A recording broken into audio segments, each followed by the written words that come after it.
Hi everyone, Matt Zimmer here. I'm going to be guiding you through this week's assignment, which is going to be creating a budget proposal. So if you are on the activity for today, you'll see these instructions. So if I click on the instructions, that'll open me a document that kind of tells you the steps what to do, how to submit your assignment. And what I'm going to do is I'm actually going to click on the budget template. And what you're actually going to want to do here is that you're going to want to make a copy of this document, and then you can use this document to fill out your budget and basically, reuse what we've already got here. So this has been filled out for, again, our sample business owner, Sam at Sprout House. And we're going to go through how to fill out the budget, how to think about the budget, and what you need to do. So there's some basic instructions here on what you're going to do. If you come down to the bottom, hopefully my video isn't covering this, but you'll see that there are a few tabs. One that says instructions, which is the tab we're on. Then there's a startup costs tab and a service costs tab, and then a last tab that says free low cost resources. That's going to be a resources tab where you can go to get some information, and do some of these things cheaply and affordably. But we're not really going to fill that one out. We're going to focus on the startup costs and the service costs, and I'll explain the difference between those two and how you want to fill them out. Basically, what you're going to do is you're going to go through each tab.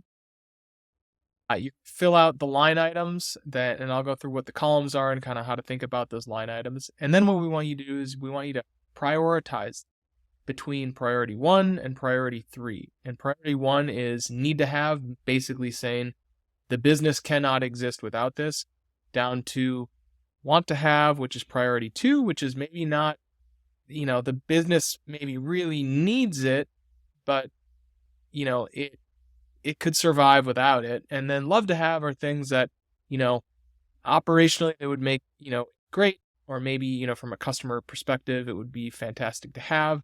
But if they aren't there and you can't afford it, the business isn't going to crumble itself. So we're going to, again, add these line items, and then we're going to go through and rank order and prioritize each item for both our startup costs and our service costs.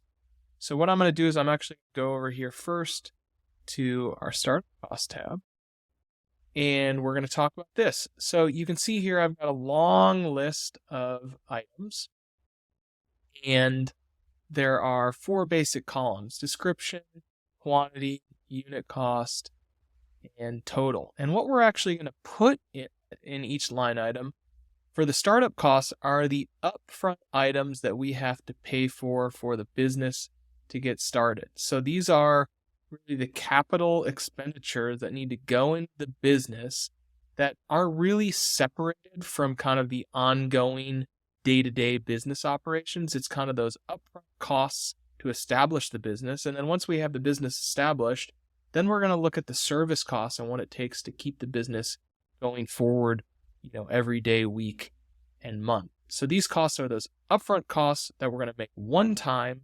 And once kind of we're done with these costs, they never really come. Now, some of them, like some licensing, things like that, they'll have like a 2-year renewal or whatever. We're going to leave those in the startup costs because they really affect kind of our ongoing operations. So we're going to put those in our startup.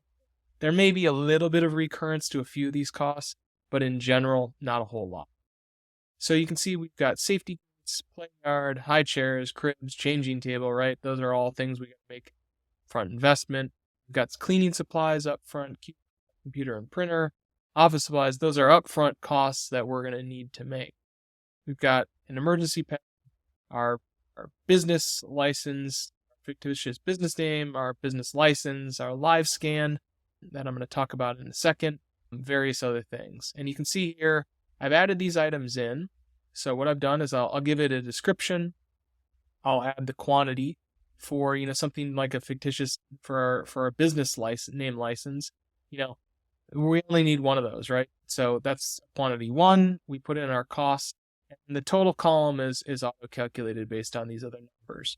So you really only need to fill out your description, quantity, and then your unit cost. And then what we're going to want to do is we're going to want to then highlight these items and decide what priority are they. Again, 1 being have to have, 2 being maybe not quite have to have, but would definitely make life easier, down to the things that are nice to haves, but the business may be able to survive without it. So things like, I said toys and games. It's not to say that a business shouldn't have toys and games, but it's saying is like, the person that's running this business, in our case again, Sam's determined that, toys and games aren't mandatory for the business. It's an outdoor mostly business. They're going to be climbing trees versus playing games indoors. Okay, so that's how to think about those. So for this fictitious name business license, what I'm going to do is go up here to the highlight, and that's a green. Definitely can't do anything without that. Got to do it. Again, we've got all these licenses, our live scan, our CPR. These are all greens, basically. Have to. Okay. LLC, preventive health, still green. Now the emergency pad, maybe I've determined I can get away with that for some reason. Maybe not, but I could put that as yellow if it's lower priority. So that's what we're going to do. And we want to do that for all of our startup costs. And then you're going to see that basically we can see our total here. You correct the formula here. But 120, 20. There we go. And our total of our upfront expenditures that we need to make for the business. Now, just a couple things to point out here. Comes to the live scans and the CPR training, things like that. The live scan, I believe it's for child care development. Anybody in the house that's going to be around the children needs to be live scanned. For CPR, there always needs to be one person that is CPR trained around the children. So if you're going to have people leaving, you need to think about like how the business is going to run, make sure that aligns with the license that you have and the requirements from the state on what you're going to need. So really think those things through. If you are unsure, there are resources that have been provided in the various lectures that should give you the answer. If you can't find that, obviously, ask a team member and we're happy to help. Okay, so that's our startup front costs. We're going to bump to the service costs. And what we're going to see here is a very similar structure: description, quantity, cost, and then the total. What we've added here is the recurrence. So how often is an item going to recur, from a charge perspective? So, we analyze diapers. We determined that we're going to need 150 per day. We've got our unit cost per diaper. We're going to need 200 wipes per day. Our food budget, we've calculated our food budget on a weekly basis. And then we've got these other costs, our formula, our electricity, our rent, internet, the rest of them on a month basis. Okay. And what this sheet is basically going to do is we're really analyzing our service costs on per month basis. So you could change that. You could divide that by 30 if you want to determine per day.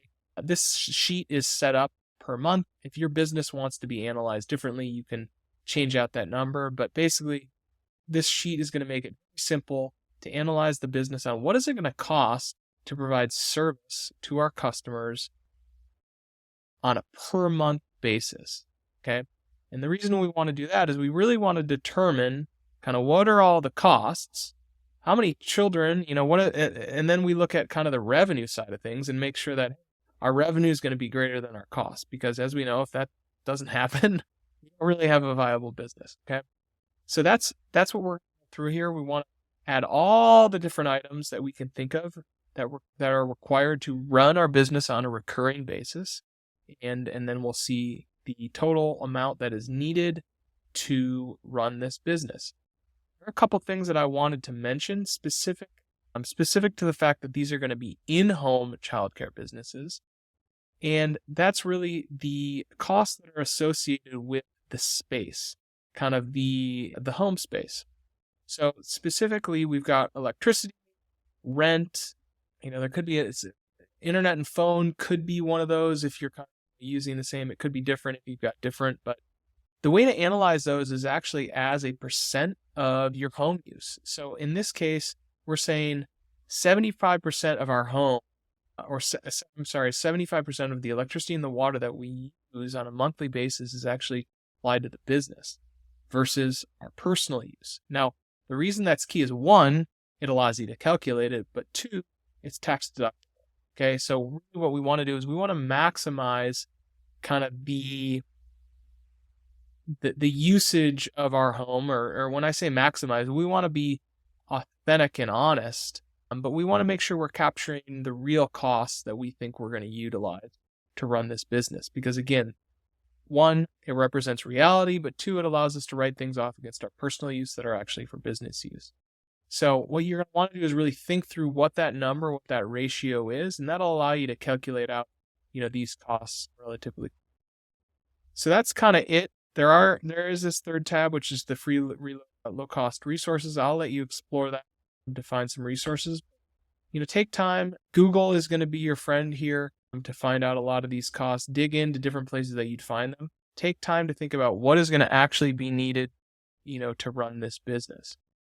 And once you're done, if you come back to the activity, you'll get some instructions on how to submit that.